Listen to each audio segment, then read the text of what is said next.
Today we're going to start things off staying in the Big Ten with one of our favorite segments, and I know we like to sing this, the notorious. We do notorious B1G, and we're going to welcome in someone who knows a thing or two about the conference, and that is former Michigan State great and our Michigan State insider, Mateen Cleaves. So Mateen, tell me this, how great do you think this Big Ten conference is? Do you think they're overrated at all? Not at all. I think it's a really good conference. We see a lot of teams that have went on losing streaks, Wisconsin, Ohio State. I think that's just a testament to how good the conference is. When you look at this conference, I think they got three legitimate teams that can make it to the Final Four. Michigan, with good guard play, if the shot's going in, I think they're going to make it because guard players at a premium right now in Michigan. Michigan State, yeah, they got to get healthy, but they got some players. They got a great coach that's had success in the NCAA tournament. And then you look at Wisconsin. Wisconsin is much better than they usually are, especially on the offensive end this year. So I think this Big Ten conference is really good this year and got three legitimate teams that can make it to the Final Four. Mateen, it's the same old song and dance, man. We're 14 years since the last national championship. I think you know that because the last time they won one, you were doing the shimmy after you hoisted that trophy in 2000. We do the same thing. We hype up the Big Ten. They never get it done. Michigan is the team that's got win-rich in conference. They've gotten all their wins there. Non-conference, they didn't do anything. Losses to Arizona, Iowa State, at Charlotte, to Duke at their place. And then your Michigan State team. Mateen, you know it's all about guard play.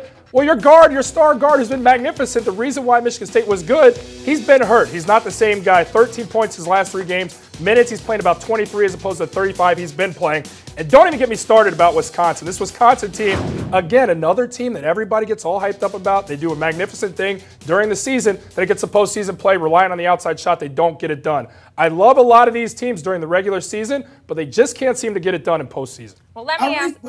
Okay, I'm sorry, you make a good point, but trust me, I think this is the year for the Big Ten, baby. All right, Mateen, let me ask you this, and how many teams from the conference do you see making the dance this year? I say 5 teams, and I said Michigan, Michigan State, Ohio State, Wisconsin, and Iowa is one of the deepest teams in the country. I think they're going to make a run, and possibly 6 with Minnesota playing, with Minnesota beating Iowa the other day. All right, well, let me ask you this. Now, rumors of Tom Izzo heading to Detroit to take the head coaching job for the Pistons are now picking up steam. What have you heard, and what's the latest? Well, every time a job opens up in the Midwest or close to here, everybody's throwing Coach Izzo's name in it, and they should because he's one of the better coaches that ever coached in college basketball, and I think if he did make the jump, he'll do good on that level. I have heard that the Detroit Pistons have some interest in Coach Izzo. I'm not sure if he'll take it, though, because he's so embedded. He's like a god here in East Lansing, so I'm glad they got interest.